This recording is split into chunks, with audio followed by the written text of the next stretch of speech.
Okay, so welcome everybody. This is really exciting because as you know, every month we have this special birthday farbringen where we celebrate the birthdays of the ladies celebrating that month. So this month, I know it's, tonight is actually Corey's Jewish birthday as well as her father's Jewish birthday. And she was actually supposed to be hosting this event tonight in her house. Actually, it's my father's English birthday is tomorrow, and my Hebrew birthday this year happened to fall out on his English birthday. Wow, how amazing. That's yeah. What happens.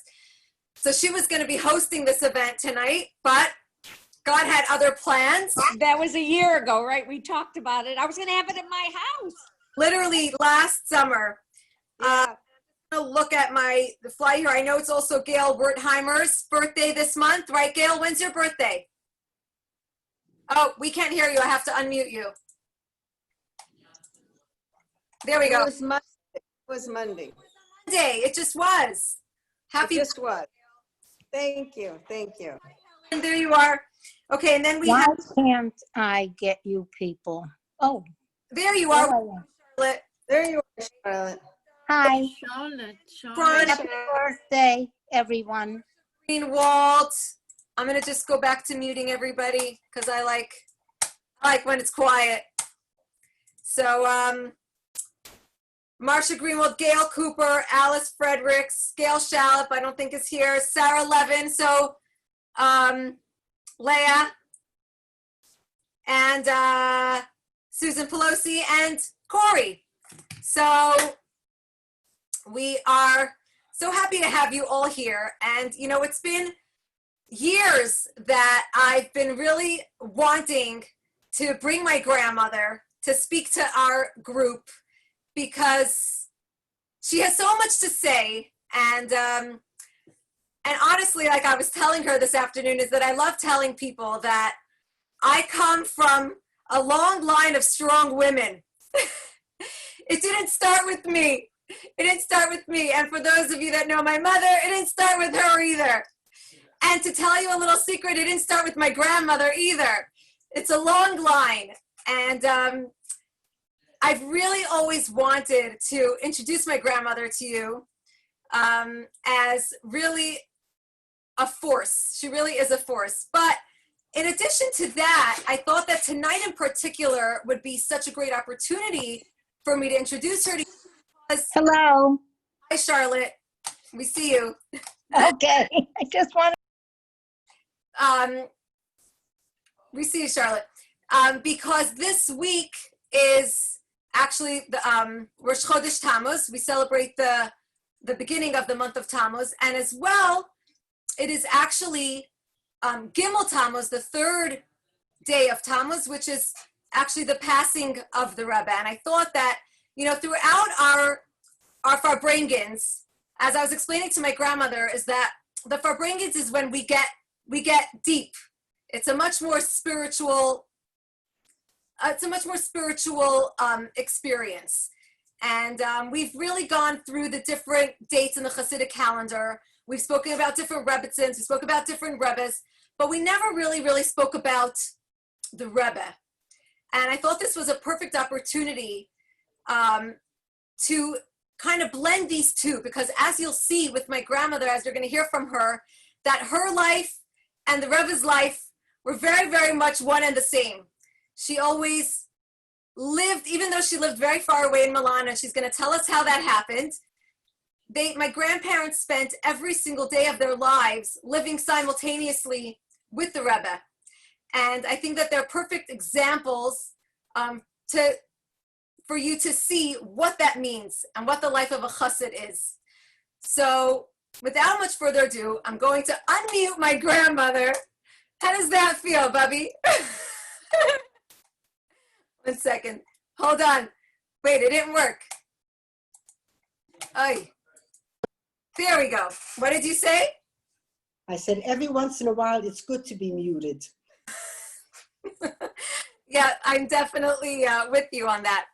So the first thing, and of course, feel free to post in the chat box if there's anything specific that you would like to ask my grandmother as well, but we're going to get started. I thought that a great way to just start the conversation would be talking about how you ended up in Milan. How did a nice American girl like you land up in Milan? And just actually to preface that is that it's very interesting when people hear that I have Italian background, you know, or when my mother is Italian, when they heard that my father got engaged to an Italian girl, you know, they would ask my grandfather, my father's father, "Oh, Rabbi, how did you take that your son got engaged to an Italian?" Or they would ask, "So what came first? Were you first Jewish or you first Italian?" And people are very, very confused about this blending of Judaism and Italian. So I think that this would be a very good way to clear it up. If you could explain to us how this nice Jewish girl from Pennsylvania landed in Milan. All right, let me start. Let me take a step back and just tell you very, very briefly. My parents, they were both from Russia. They came to America in the early 1930s, beginning actually. They lived in New Jersey. Then from there, they moved to Chicago, where I was born. And then in 1944, I was born 81 years ago. And then in 1944, I was born 38, 44, 43, when I was about 4 years old, the previous Lubavitcher Rebbe sent my father, my parents and the family to Pittsburgh. And Pittsburgh at that time was also, I mean, in America in general, in those years, in the 30s and the 40s, weren't very, very conducive to Yiddishkeit. And when we came to Pittsburgh, my father with a beard, the black hat, the whole thing, he was like, when he would walk down the street, people would practically fall out of the cars staring at him because they couldn't believe what was going on here. And as a small child, I was even a little bit embarrassed about all this. And then with the passage of the years, because I don't want to dwell too much on that, but well, my father, he started the yeshiva in Pittsburgh. It was one of the earliest day schools of America. And our whole family was very, very involved in it. Now, at first, I was in public school from kindergarten till third grade. But being as my father had no way of giving me a Jewish education, he asked the Rebbe, and again, I'm talking about the previous Lubavitcher Rebbe, and the Rebbe gave him permission to open the school had been only an all-boys school. Well, I was the first girl in an all-boys school. Maybe that's why I'm such a tomboy. Anyway, he opened the school also for girls, and the Rebbe said that Mir Tashem, when there would be enough girls to make two schools, and today, B'li Ayin Hara, in Pittsburgh, you have this beautiful boys and girls schools, very, very successful, and the whole community was very much involved in that. Now, to me, this was my life. The yeshiva, my parents, even though they never, I say, I have to get the word in Italian, you know. Anyway, they didn't predicare, no? They didn't, they lived it. They lived it. They didn't, you know, give us lectures and talk about it at all. They lived it. And so to me, this was life, living what the Rebbe had told them to do. When I was meeting my husband, now my husband came from Russia, and again, that's a whole story also, how he finally got to America. He finally got to the Rebbe, because this was already in the 1950s, all right? 55, 56. I met him in 1958, 59, 58, 58. And he only wanted to stay near the Rebbe. But interestingly enough, when he proposed to me, and then he asked me where would I like to live after we're married, my answer, which was to me the most natural thing to say, was wherever the Rebbe will send us. Wherever the Rebbe will send us. Later on, when we discussed things, you know, he says, when you answered me like that, had you thrown a bucket of cold water on me, you couldn't have shocked me more. Because in those days, girls weren't talking like that. Those were the early years of the Rebbe. There weren't a lot of shluchim. There were some, but it wasn't, and certainly young American girls weren't talking that way. But to me, it was the most natural thing in the world. And when some people asked, oh, was it much of a sacrifice for you to go off on the Rebbe's mission? I would say to them, it would have taken more sacrifice on my part not to have been sent by the Rebbe. To me, it was my desire from when I could remember. In any case, as soon as we got engaged, I wrote to the Rebbe 3 letters. And in each one I said, please send us wherever you want. Send us wherever you want. Send us wherever you want. And obviously the Rebbe wasn't getting a lot of letters like that either. All right, we got married. My husband was stateless. He was told to speak to a lawyer and get his papers in order. So we understood that we would be going somewhere out of the States. Otherwise, why did he have to go to a lawyer and get his papers in order? And just a cute little remark. We were only married 2 months, and I said to my husband, I said, you know, if we're going to be going overseas, in those days, 1958, go overseas wasn't a simple thing. I said, please come home. My parents hardly know you. He says to me, if we're going away, I have to be next to the Rebbe. You go home. I guess he figured my parents should get to know me better. Anyway, imagine we were only married 2-3 months, and I was home for 3 weeks. He was by the Rebbe.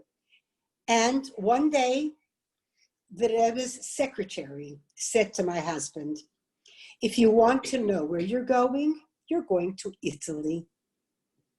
He called me up. I was in Pittsburgh. He says, if you want to know where we're going to Italy.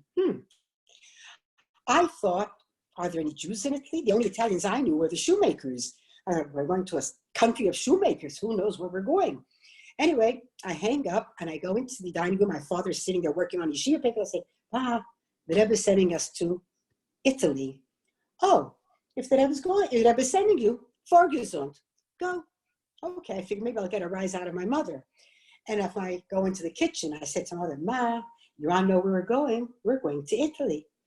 If the Rebbe's sending you, then go. This was my parents, all right? Okay, we got ready. We didn't know where we were going. We didn't know to whom we were going.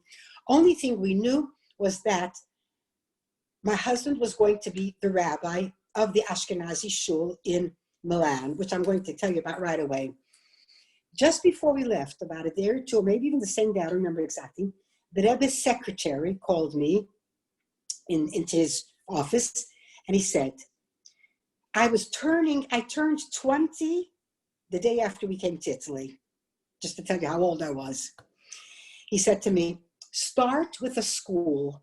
That way, your students will one day be your collaborators. I thought, my students will be my collaborators. I'll have to wait a lifetime for that. I mean, as I tell you, I was just turning 20. I'm going to start with the kindergarten. Well, my friends, I know I'm jumping ahead. Not only are my students my collaborators, but the children of my students are also my collaborators. Anyway, let me go back. Okay, we're going to Italy. And I thought, oh, it's probably like a third world country. What's Italy? I got myself a subscription to Time magazine. I figured at least I'll have some link to civilization. Okay. I'm sorry? And the Reader's Digest. No. Don't give the Reader's Digest any publications. That was me, Hans. That's your mother. Time magazine. Well, let me tell you, my friends, I continued till this day with my Time subscription. I lived through everything that happened in the world through the pages of Time, the Vietnam riots, the racial riots, feminism, etc., etc. I lived all those things through those pages. But my friends, please don't get upset with me. Italy and Europe were way more sophisticated than America, let me tell you. The people I met there, in general, Europe was very, today it's become more Americanized, but in those days it really was very sophisticated. I was amazed. In any case, let me tell you a little about the community that we came to. First of all, I want to mention the Zippel family. These were 4 brothers. All of them had, by the way, the Ashkenazi community that my husband was going to be rabbi, were all survivors of the Shoah. We got there in 1958, December 1st, 1958, and this was only 13 short years after the Shoah. All these people were survivors, many of them with no one of their family left. So you had this one shul of Jews from Russia, Hungary, Poland, Germany, wherever you want. It was incredible. It was like a coming together of Jews. And these four brothers, Zippel, they were furriers, and it was very interesting. They were big Baalei Tzedakah. They gave a lot of tzedakah. They felt very responsible for the Jewish community. I'll tell you something about that, very interesting afterwards also. And they had started this shul, and they made it on their father's name. They called it Ohel Yaakov. Their father's name was Yaakov. Now, the previous Lubavitcher Rebbe had sent to Milan 7 years before, or maybe even more, maybe it was whatever. In any case, a Shochet, Rabbi Gansberg, and a Rav, Rabbi Perlov. Now, this Rabbi Perlov was a very, very good, brave, very important Rav, but he was elderly and more of, the shtetl type. The youth. Just want to translate, Bubby. A Rav is a rabbi. A rabbi, I'm sorry, the rabbi of the shul. But the youth didn't have a common language with him. He was like from the old world, and this was a new world. And interestingly enough, you should know that even the adults, their attitude was, this is a new world. You can't live like you lived before in the shtetl, in the old country. Anyway, this family, Zippel, as I told you, this Rav, Rabbi Perlov, he, as I said, an elderly Rav, he had an only son that lived in Australia, and he wanted to spend his last years with his son, and so he left Milan. Mr. Zippel, the oldest one of the four brothers, they also had an office in New York of their furrier company. And he went to the Rebbe to ask for advice, and he became very close to the Rebbe.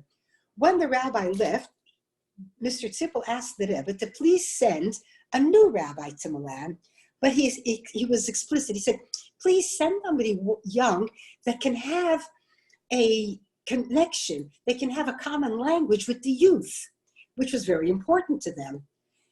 And so the Rebbe sent us. I turned, as I said, the day after we got to Italy, I turned 20. My husband was 26, although I must say he was a Russian fellow, and he was faster than I was in getting acclimated. But in any case, what was interesting was that, as I said, this was a coming together, an ingathering of Jews from all different places. And we had to learn to manipulate a little to see how to work our way around this. Now, I tell you, I just turned 20 and they were calling me Rebbitzin. Every time they called me Rebbitzin, excuse me, Khan, but every time they called me Rebbitzin, I used to turn around, who are they talking to? Because I certainly didn't think it was me that they were talking to. In any case, I started with a school. I started a kindergarten in my apartment. Kindergarten, a Rebbitzin makes a Rebbitzin makes chont on Shabbos. That's what a Rebbitzin does. What did the Rebbitzin do in the shtetl? She made a kegel. Didn't make a school, and I didn't know what they were talking about. So kindergarten wasn't really such a problem because everybody likes to send away their little kids. They'll send them to anyone for anything, When I started the school, it was a lot harder. It was a more uphill thing. But I want to step back a bit. And again, this family, Zippel, they were incredible. The four brothers have passed away already years ago. But as I said, they felt an obligation. They felt responsible. Just to tell you one little thing, one of the brothers was in his office and he was davening and he had on his, how long did it take you to speak the language? Okay, that's one question that I got. I'll answer that right away. He was in his office and he had on his tefillin, he was davening. And one of the congregants happened to come into the office for something. And Mr. Tenenbaum, he had gone through Auschwitz. He had gone through the worst of everything and lost everybody. When he saw this Mr. Zippel in his tefillin, he said, if I had tefillin, I would also wear them. Mr. Zippel took off his tefillin and gave them to him. This was the kind of people they were. They felt an obligation to help each and every one. How long did it take me to learn the language? my kids would say I don't speak it even now after 60 years, but I do. I speak. I teach in Italian and so on and so forth. You have to remember, when you're in a country, you learn the language a lot faster than if you're just learning a language. First of all, I had to talk to the children. So in the beginning, I couldn't really talk, but I could sing, I could play, games. Someone would sort of like help me. And then I had help in the house. So, or when I started the school with the teachers, it took me, let's say, about a year. But as it was going along, it was going along little by little. And even not, like every Shabbat, I would have girls come over to my house and I would make an Oneg Shabbat with them and talk to them. And some of these girls became my closest till this day. And again, the parents who had been very, very religious in the shtetl, and they were religious now also, but not like in the shtetl because they didn't think it could be. Now, I came to Italy with my shtetl, with my wig, and there was only two. There were two other women in Milano that were wearing a shtetl. One was the wife of the shochet, and the other one was a woman from Antwerp that was married to a man from Milan. But they didn't think that it was even possible. But with me being younger and I'm wearing it, and so it helped, but it didn't. Today, B'li Ayin Hara, Milano has hundreds of ladies with sheitlach. In any case, then it was another thing. All right, so first I had my daughter, Rivki, and a year later I had my son, Levi. And when Levi was 3 years old, I think you know that we are, with our boys, when they're 3 years old, that's when we first cut their hair. Now this Levi, he was a gorgeous little kid, blonde, blue-eyed, and he was very good. Everybody loved him. When we cut his hair, I purposely left him long payas, which Chabad doesn't do. Why did I leave him long payas? Because I want these people to see that you can, even in Milano, even in 1962, 63, you can have payas, just like they had in the shtetl and thought that today it's not possible to have. As a matter of fact, 8 years later, when I went to New York with 6 of my children, and my lady still had long payas, and the Rebbe saw these payas, he didn't say anything, but when I went in on Yechidus and I had my private audience with the Rebbe, he asked me, why does Levi have such long payas? And I said, because I want the people there to see that even in Milano, you can have payas. Although, as I said, in Chabad, they don't wear long payas. I knew that slowly, because it was one thing to be different in Milan. I did not want him to go to yeshiva and be different. But this was just, a little bit to give you an idea of what Yiddishkeit, what it meant to be Jewish in Milan in those days. Actually, the reason these people were in Milan is because there had been a lot of refugees that came to Milan. But they came to Milan as a pass-through. They were going to move on. They went on to America. They went to Israel. They went to Canada. They went to South America. They went to different places. The people that stayed were those that had already started businesses, and it was worth it to them. They were doing Kanain Hara very well. It was a well-to-do community.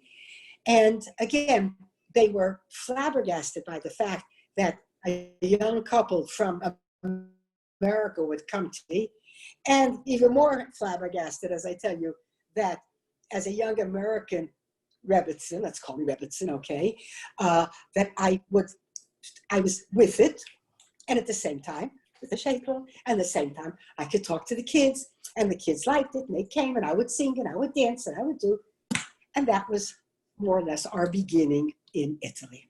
Khan, you.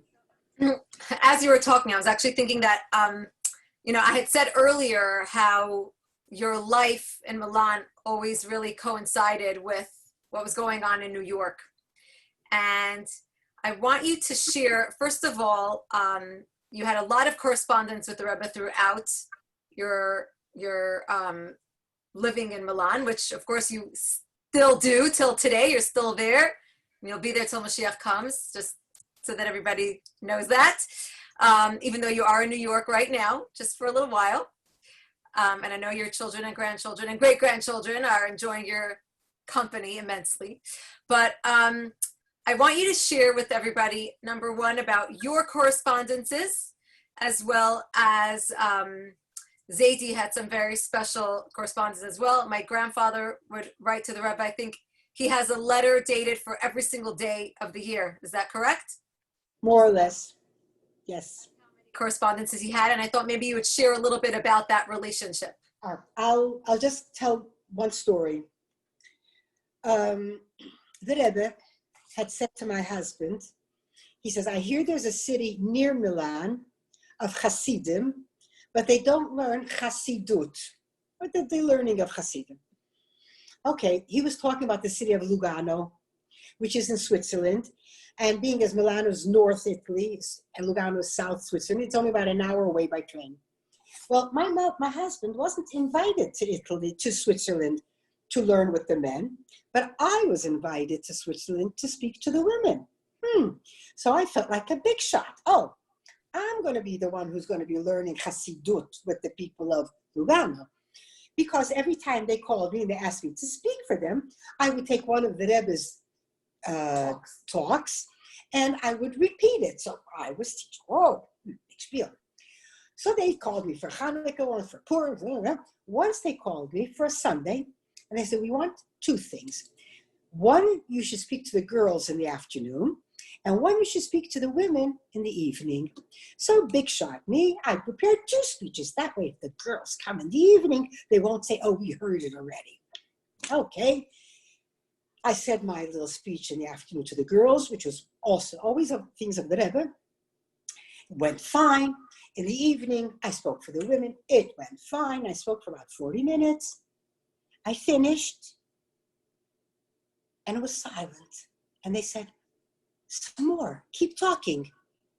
And when they said to me, keep talking, my mind went blank.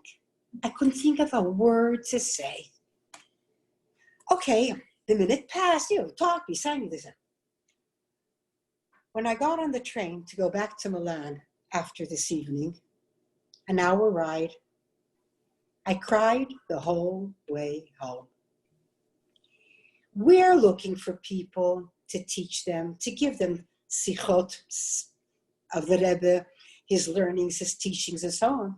They asked me for more, and I didn't have more to give them, which was very strange, because every Shabbat, the girls would be coming to my home, and I would every Shabbat prepare a different talk of the Rebbe's.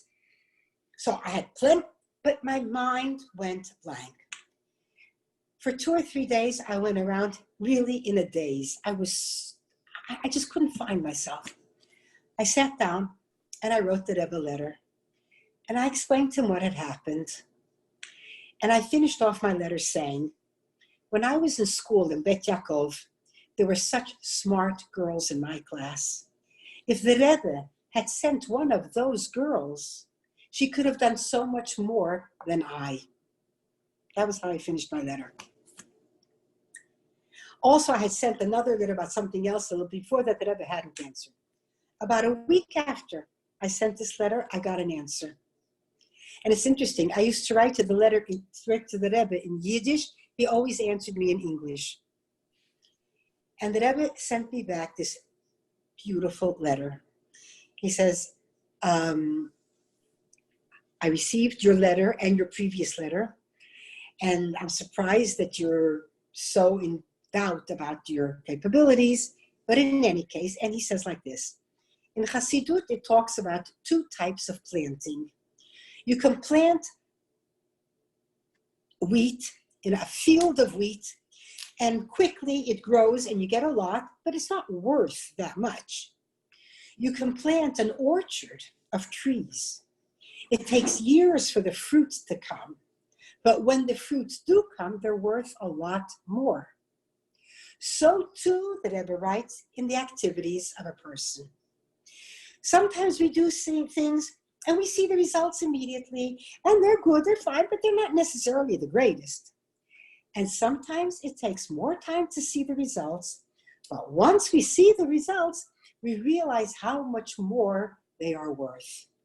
He says, and so obviously what you are doing falls in the second category. It will take more time to see the results, but in Mirz Hashem, when you see them, you will see how much it was worth and worth waiting for. But the most beautiful part of the letter, I always repeat this letter because many people need that encouragement to realize they don't see immediately the results of their efforts. Don't lose hope, probably because you're going to get a lot more than you expected. But at the end of his letter, he writes like this. It seems from your letter as though you have doubts as to whether the one that chose you made a good choice. Now, I won't take it personally if you think so. The way he writes that, I won't take it personally, drove me crazy. But being as I know for sure that you know that the one that chose you,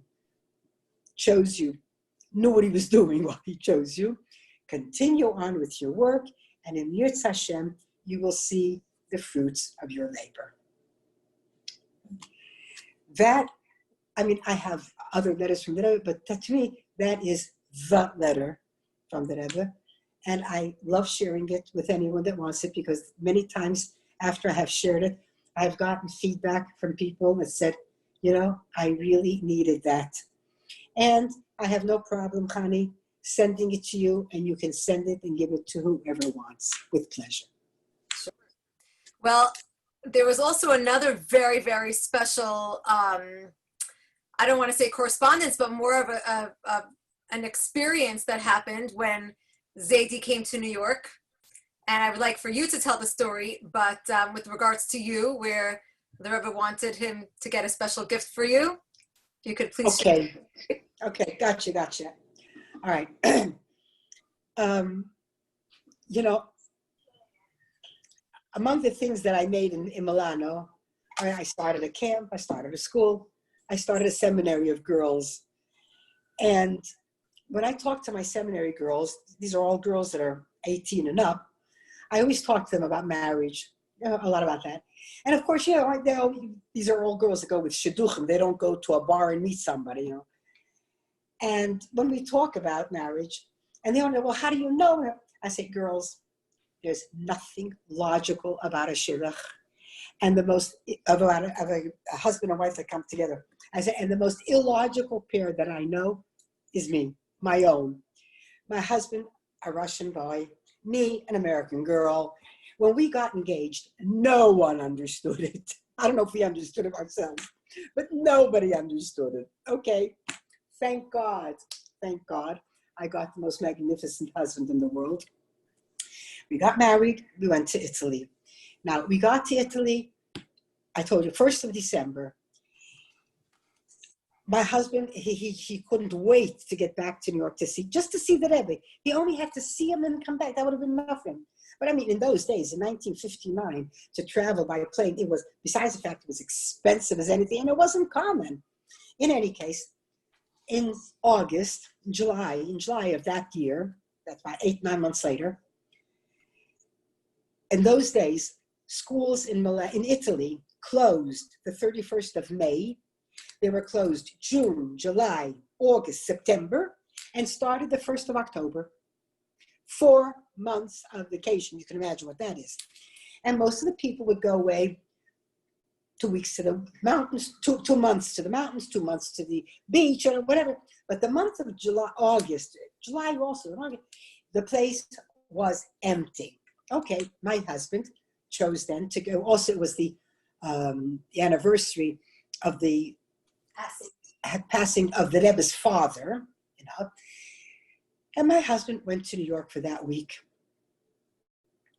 He came to New York. Now, in those days, you could have a private audience with the Rebbe Sunday, Tuesday, Thursday. My husband came Sunday to New York. He didn't have a problem. Tuesday, he went in to have his private audience with the Rebbe. But my husband was so in awe of the Rebbe that he couldn't open his mouth. He would just stand there, whatever the Rebbe said, because you see, before you go into the Rebbe, you would write a letter with what you have to ask to say or whatever. So that he did. But then he just wouldn't open his mouth.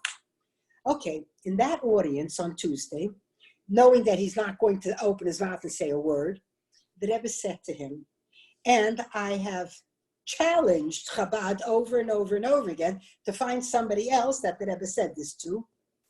He said, I want you to write and describe the relationship between you and your wife.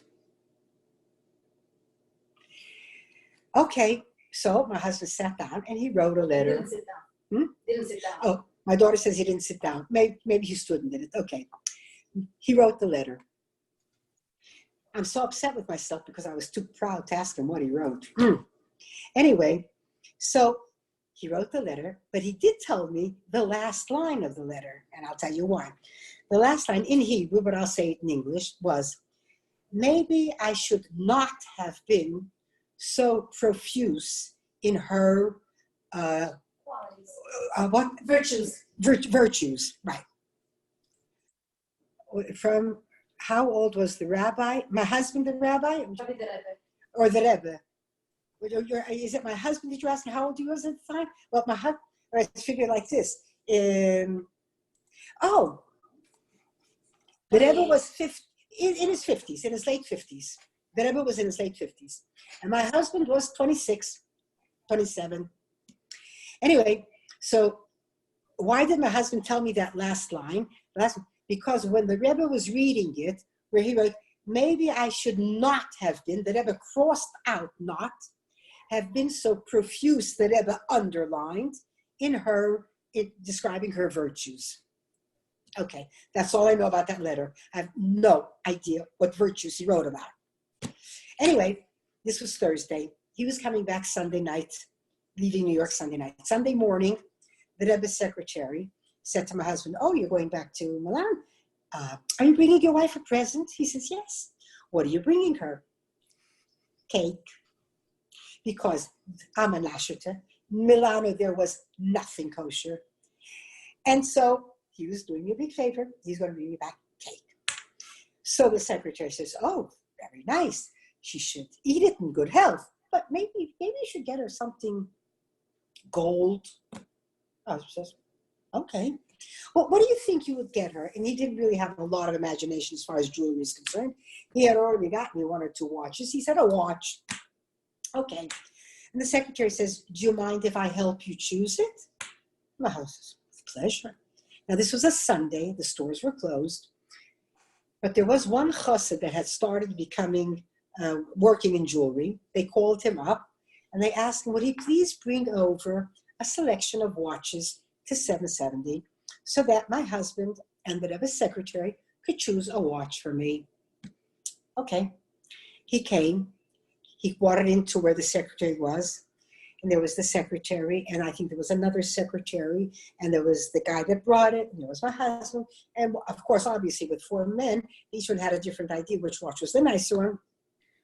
At a certain point, the Rebbe's secretary took all the watches, brought them into the Rebbe, that the Rebbe should choose the watch. And the Rebbe said, if there's time, take the face of this and the band of this. But if there's no time to do that, then pick this watch. And then the Rebbe sent out a machzer. This was a month before Rosh Hashanah. Prayer book. A prayer book for Rosh Hashanah Yom Kippur, a machzer. And he said, and this is my present to her. Well, my husband saw secretary watches into the Rebbe. That was when he realized that the whole thing was coming from the Rebbe. Let me tell you, ladies, when he came back to Milano and he gave me that watch and the Rebbe's machzer, had I asked him for the moon, he would have walked straight up to get it and bring it down to me. There was nothing in the world I could have asked him that he wouldn't have done. He was so in awe of that. And again, I said, I don't know, I can't swear that nobody else ever had such an experience. I haven't heard of anybody. I have spoken about this for the past 60 years. No one has come up and said about it.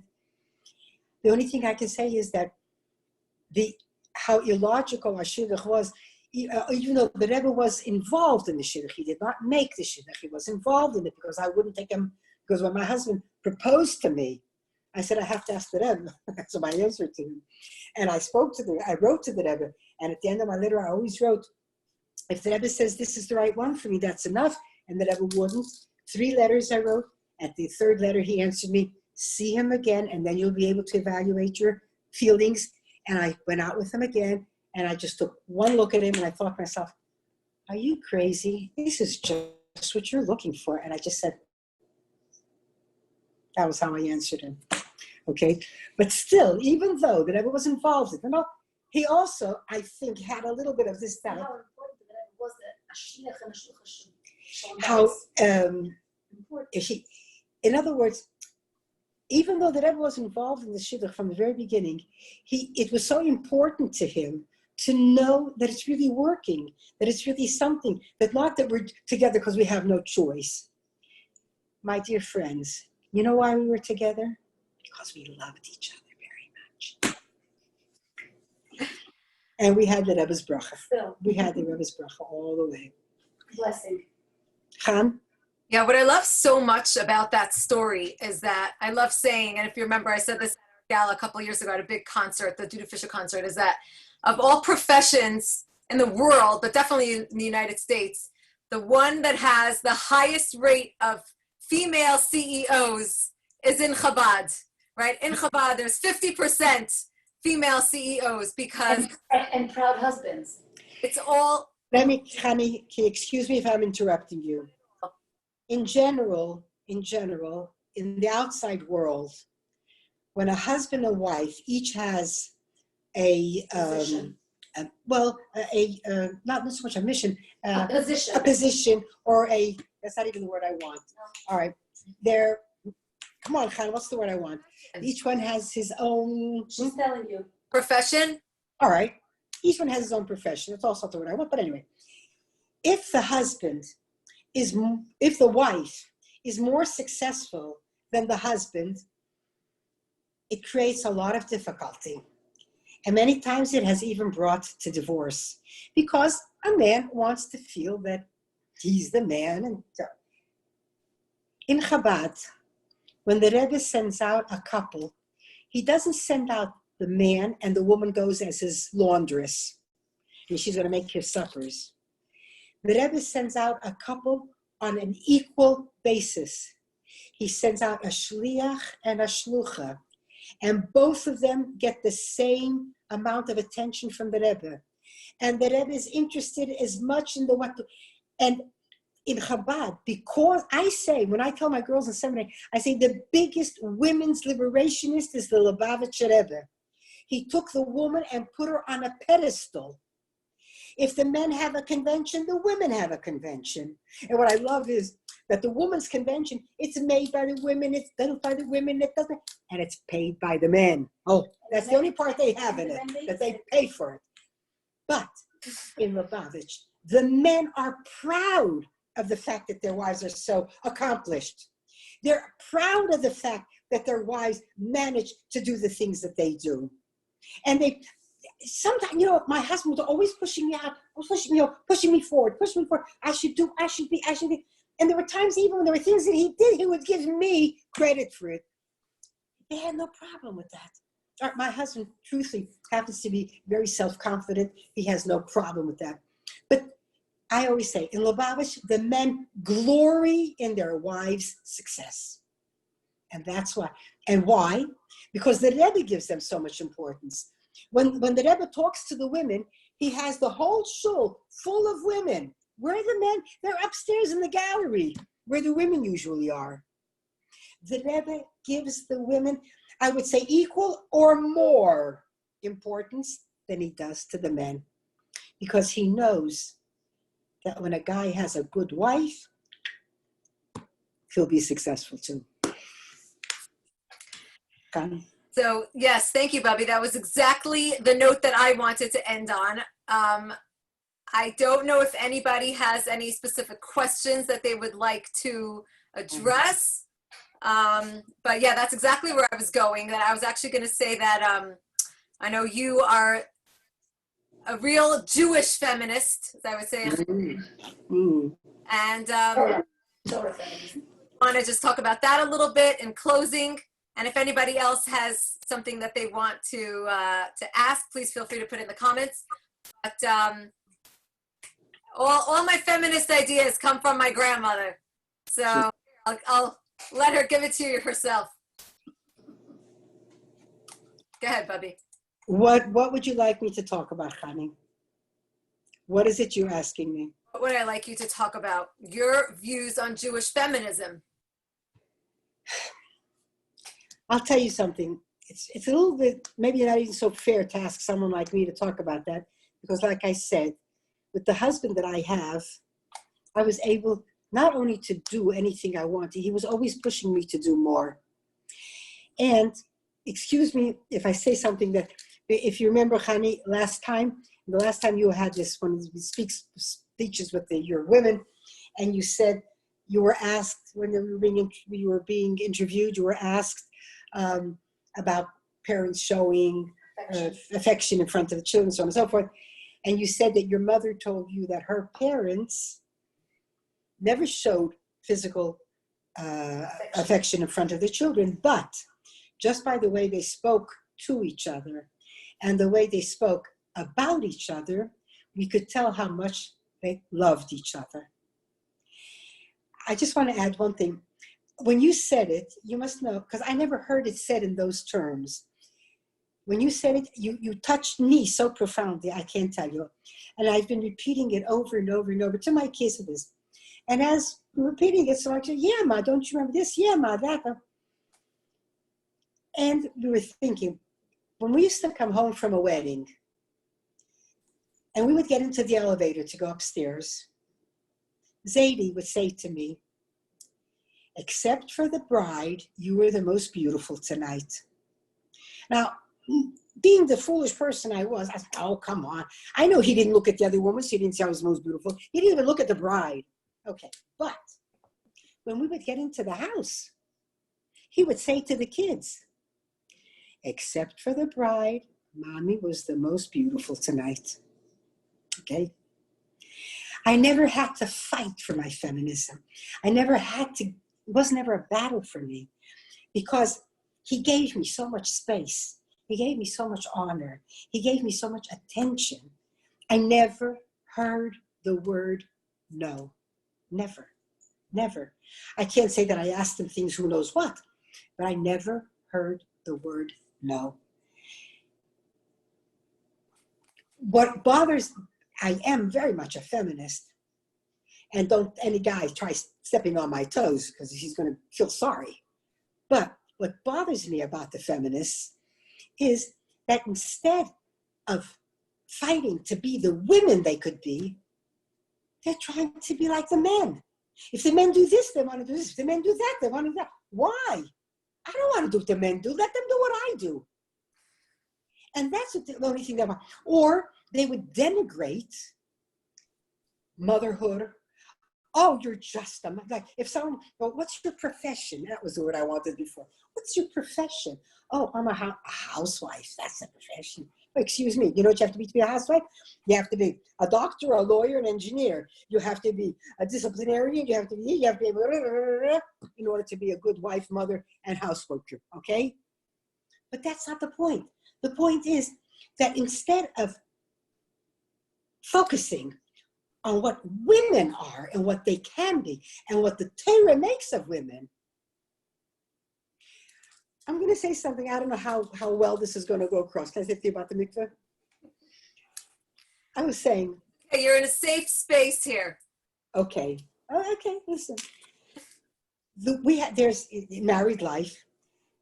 There's an Indian that the woman has to go to the mikveh, and until she doesn't go to the mikveh, there's no physical relationship between husband and wife. Relations. Well, no. Relationship, yes. Okay, sir. Anyway, so I always say, which means that the man is conditioned by the woman's situation. Okay? I always say, what if it had been the opposite? What if it was the man who had to go to the mikveh or whatever it was, and the woman was conditioned by the man's situation? Oh, you see that? The woman is always second-class citizen. She's always conditioned by the man. Here we have a situation where the men are conditioned by the women. No one talks about it. No one speaks about it. No one cares about it. Why? Why? Huh? Do you know that there is a law in the Code of Jewish Laws that says if a husband and wife argue with each other and are upset with each other, they can't have marital relationship. But it says he can try to appease her. I always say he can offer her a mink coat and maybe everything will be fine. Or he can offer a vacation in Hawaii. Come on, honey, okay? The Shulchan Aruch says if a husband and wife are upset with each other, because according to the Shulchan Aruch, when a husband and wife are together, it's not just two bodies coming together. It's hearts and minds and souls. It's thoughts. It's everything. And if it's not, then there's no point to it. So if the feminists would really look at the state of being, they would have a lot less to fight about. And they should concentrate more on lighting candles Friday night than putting on tefillin every Rosh Chodesh at the Kesel. Han? All right, you see that? You don't need that much cajoling. That was exactly where I was going. It's my favorite line of all, you know, and you've all heard me say it a million times, but I don't know if Bubby's heard me say it, and I love to say it. You know, the biggest complaint that we get is the mechitza. You know, why do the women have to be on the other side? The women are not on the other side. The men are on the other side. That's my line. You see, we're made of the same stuff. That's what I say. I say, I'm on the side. Everyone else is on the other side. And I say, when I'm on my side, I anyway say what I have to say. So I couldn't care which side I'm on. Wherever I am, that's the side. Ladies' side, right, Bubby? So absolutely, whatever side I'm on is the side. Everyone's on the other side. And as soon as you have that lack of confidence, thinking that you're on the other side, then that's the issue. The issue is the lack of confidence, not the side that you're on. But anyway, it was so great having you here. Such a treat. I feel like we'll have to do this again because it's really so much fun. And Bobby and I have been doing some interviews together. We did at the excuse me, wait. We did it together. Unmute. It was super fun. We're getting professional at this, Bobby. Hey. Yeah, Raise your finger so she'll see you. No, wait a sec. No, I want to get this. I want to close. Okay. Someone asked, what language did I speak to the women in Lugano? Probably English. I'm trying to remember. I think probably English, because although you should know that the people in Lugano speak Italian. And Yiddish. Maybe Yiddish, but it's very, the people in Lugano, Switzerland has, the part that's near Italy is called Italian Swiss. The part that's near Germany is German Swiss and French Swiss. So the people in Lugano speak Italian. They also spoke Yiddish and possibly English. You know, frankly, I don't remember. That's the truth. I don't remember. One of the three. Thank you. Anything else? Thank you for sharing. Thanks for sharing. Yeah. Okay. So in Fine. our My pleasure. Thank you very much for this opportunity.